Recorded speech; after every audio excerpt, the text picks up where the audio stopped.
I remember my son, it was October, and they had the poppy, I can never remember what they call it, but they were wearing the poppies. Remembrance Day. That's it, Remembrance Day. So the Monday they've gone into school, and he asked the teacher why we're having a minute's silence for people that died in the war, but we're not having a minute's silence for those that died in the slave trade. My son was sent out of class for 3 days for disrupting the lesson. How does that make sense as a young black boy? So obviously he was a bit bitter and angry. He's phoned me and asked me, I've gone and spoken to the teacher. The teacher denied that she said that. So my son got absolutely livid. But these are the things that they do, and these are things that are happening in schools every day. There was empires in Africa called Kush, Timbuktu, where every race came to get books. My success to you, even if you wish me the opposite. Sooner or later, we'll all see who the prophet is. I'm doing Motivate. We're back here with you on GKTV as we are coming to a close at Natural November. We have loads of great people still to talk to, and here's one, a young lady who is an entrepreneur well known in our community, and she is a fighter especially for young children in school who may be adversely affected by the educational institutions. Okay, so without further ado, yeah, we're going to introduce to you Cheryl Henry, also known as Cheryl Phoenix Henry, and she's going to come and have a conversation with us here at GKTV. Look, you've got right. This is how great this woman is. If you're really there, giving her a round of applause. Yes. How you doing? How you doing, darling? You good? Well, thank you. I'm good. I'm good, right? Absolutely, I'm great. All right, then, that's good. We're here going to have a conversation about what you do, which is many, many different things. A lot of stuff, yes, I do a lot. I try and get my fingers in as many pies that have to do with us as a community as possible. You remind me of what my old man taught me, make the most of every opportunity. Every opportunity, especially where our young people are concerned anyway. And where our young people are concerned, what is it you've got coming up for us now? Oh wow, the most controversial, I think it's going to be one of the most controversial events in the UK calendar with regards to black children. It's called the Black Child Agenda. Make sure you're there. Now, this event has come about with regards to illegal exclusions, racism, and many things targeting our, particularly boys within the education system. And I think enough is enough.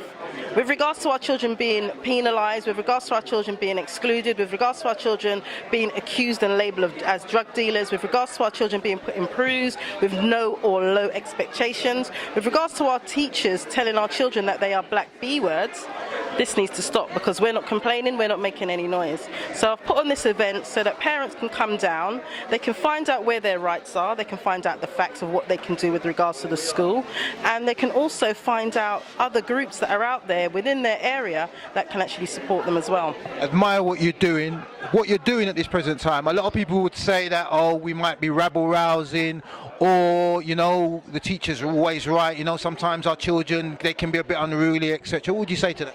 I'd say, of course, we're rabble-rousing. We're not just rabble-rousing. What we're actually doing is making sure we make some noise. You know, like how the 60s where you'll have a party and you make up pure noise? That's exactly what we're doing. Because why should we sit back and allow these people to abuse our children? Because that's what it is. It's actually abuse. If you have a teacher telling your child that he's nothing but a slave and he's contributed nothing to society, or telling your daughter that she's nothing but a slave and contributed nothing to society, that's a form of mental and psychological abuse. So someone needs to answer to that.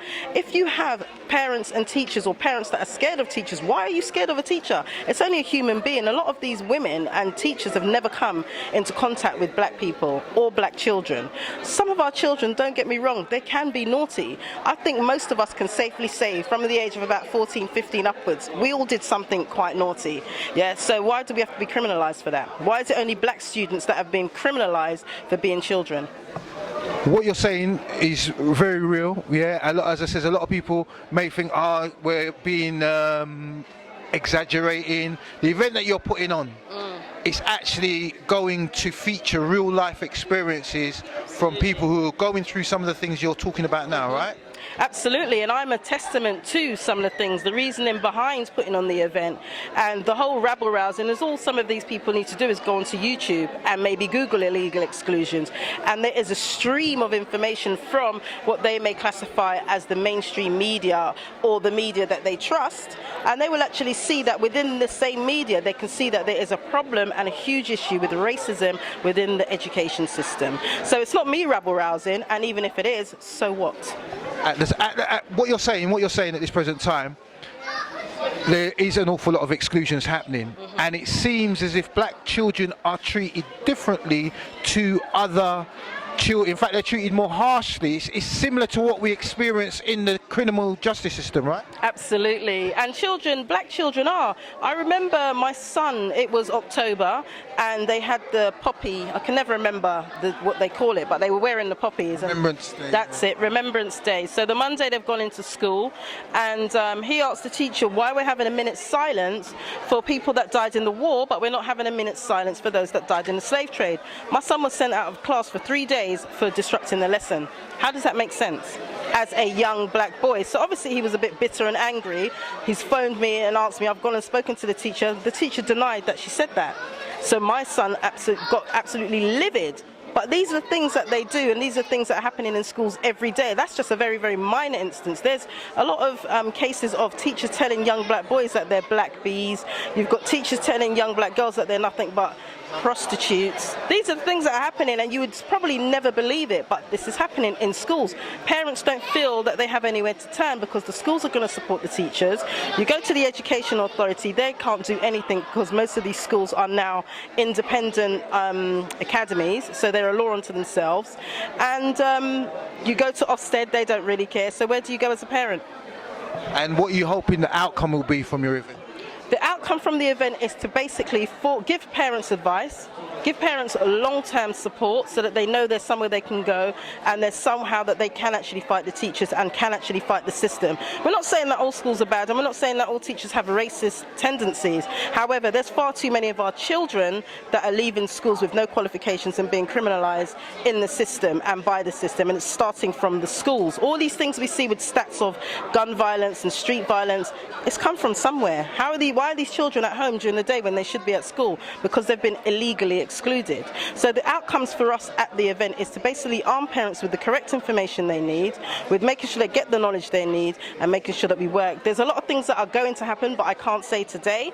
But there's going to be more. You're going to hear more about this, and we're going to rabble-rouse, as people have said, a lot of people. So yeah, we're going. It's a term I use because I know people will be listening, but I'm being real. We like to be real here at GKTV, and people look at it and think, oh well, I don't know if we should be doing that. Yeah. We still have black people who still have that attitude. They don't feel, maybe rabble-rousing is wrong, they don't feel that the education system or any system run by Caucasian people should be challenged. We shouldn't be challenged. We should be grateful for our lot somehow. That's the funniest thing I've heard today. But I understand what you're saying. You have some people that are still feared. They're still very fearful of the very same people. What I would actually say to some of these people is these organizations and institutions, whether you go from the police, whether you go to the education system, the justice system, the media, just pick anyone.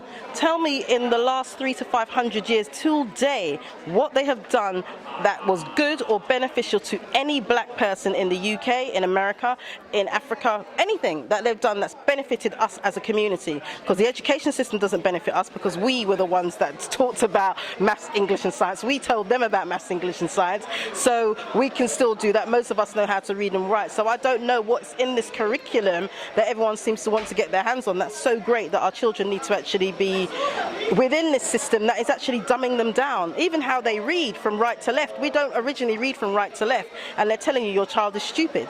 Why? It's like sometimes we need to step out of our comfort zone and step out of the box and actually really look at our children, because right now, day by day, we're destroying them. Fair and valid points that you've made. Apart from the Black Child agenda, what else have you got going? Because you did say you got fingers in many different pies. Well, one of the other events that we do is the African and Caribbean Relocation and Investment Summit. And what that is about is those of us here in the diaspora who want to buy land or property or do business with our brothers and sisters in Africa and the Caribbean. So we put on that event and we get people in from Africa and the Caribbean to come and speak. I'm going to try something soon. To come and speak about how people go about it.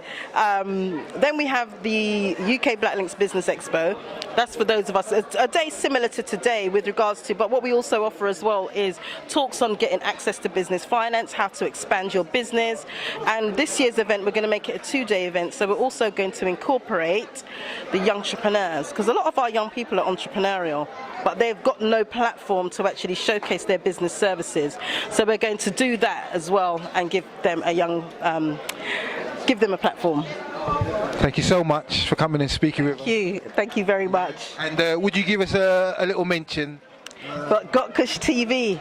Got Kush TV. Make sure you tune in To the UK's #1 conscious platform, Do a Move and I've been speaking with Cheryl Henry, or Cheryl Phoenix Henry, as I know her, and it's been an absolute pleasure. Make sure you do check out the Black Child Agenda. Yeah? All right then. Yeah? Keep it where you got it. We are Got Kush TV. All these mountains we've been climbing held us down, but now we're rising. See the sun on the horizon.